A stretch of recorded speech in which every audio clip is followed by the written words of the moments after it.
আব্দুল আওয়াল। আমরা ঈশ্বরগঞ্জ থেকে আসছি। আমাদের একটা মামলা ছিল, ও আমরা আজকে এই মামলার হাজিরা দিতে আসছিলাম সিএমএম কোর্ট।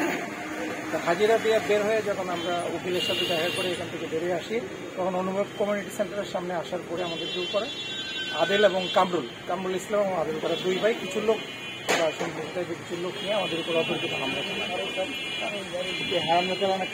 হামলা চালানোর কারণটা আমরা আজকে ওই মামলায় হাজিরা দিয়ে জামিন নেওয়ার পরেই ওরা আমাদের যুক্ত হয়। জামিন হয় তারা ছিল আমাদেরকে কাস্টডি করার, কিন্তু এই মামলায় কাস্টডি হয়নি, যেহেতু একটা নর্মাল মামলা ছিল যে চোর হামলা চালানোর মামলা।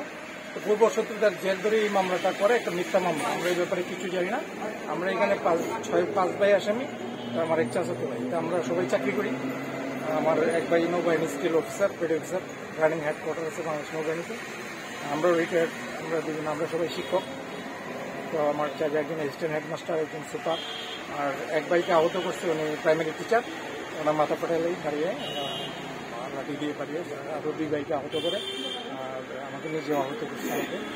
তো আমাদের কোনোরকম প্রাণে বেঁচে যাই, এলাকার লোকজন আমাদেরকে ফেরানোর বলে আমরা সামনে বেঁচে যাই। কিন্তু এখন আমরা নিরাপত্তাহীনতায় করতেছি যে আমাদেরকে যে কোনো সময় অ্যাটাক করতে পারে এবং আমাদেরকে হুমকি নাম দিচ্ছে। ইভেনকি আমাদের সামনে দিয়ে ওরা মোটরসাইকেল দিয়ে আনাগোনা করতেছে।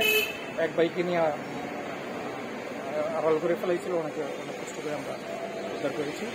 তো এখন এমন অবস্থায় আমরা কী করতে পারি? আমাদের তো ইতিপূর্বে আমাদের নামে দুইটা মিথ্যা মামলা ওরা দিয়েছে, যেগুলো মামলা ফাইনাল হওয়ার পরে এটা আমরা এই মামলা খালাস হয়েছে এবং ডিসমিস হয়ে গেছে মামলাগুলো। এই দুটো মামলার কাগজপত্র আমাদের কাছে আছে এবং ওরা আমাদের সাথে পূর্ব জের ধরে একটা মামলা চলতেছিল। এই মামলা ওরা 1 বছর সাজাপ্রাপ্ত, 1 বছর জেল হয়েছে, এবং আমাদের 3000 টাকা জরিমানা সহ এইটা আপিল শুনানিতে আছে। ব্যস্ত মামলা যারা আমাদেরকে হামলা করেছে এরা সবাই জেল প্রাপ্ত আসামি। তো ওই জেলে আসামি হওয়াতেই ওরা আমাদেরকে বিভিন্নভাবে হয়রানি করার জন্য আমাদের নামে মিথ্যা মামলা দিয়ে বেড়াচ্ছে এবং মামলা দিয়ে আমাদেরকে হয়রানি করার চেষ্টা করতেছে মূলত, এবং আমাদেরকে হুমকি দিচ্ছে ওই মামলাটা আমরা ছেড়ে দেওয়ার জন্য, তার ফলে আমরা অ্যাটেন্ড না করি। এরা এবং আরও অনেক মামলার আসামি অনেক গুণে বলবো আমরা।